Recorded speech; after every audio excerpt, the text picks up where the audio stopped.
தமிழக சட்டமன்ற செயல்பாடுகளில் மக்களின் குறைகளை நேரடியாக முன்வைத்து விவாதிக்க பிரத்யேக நாள் ஒதுக்கப்படும் என தாவேக தலைவர் விஜய் அறிவித்திருப்பது அரசியல் தலைவர்களுக்கு பேரிடியாக அமையும் என தாவேக வேட்பாளர் மரியஜான் தெரிவித்துள்ளார்.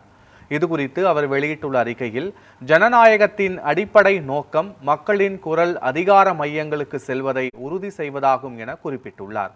எனவே மாதத்திற்கு குறைந்தபட்சம் ஒரு நாள் முழுவதும் மக்களின் குறைகளை மட்டும் எடுத்துரைக்கும் நாளாக ஒதுக்கப்படும் என தலைவர் விஜய் அறிவித்திருப்பது வரவேற்கத்தக்கத ஒன்றாகும் என்றும் தெரிவித்துள்ளார்.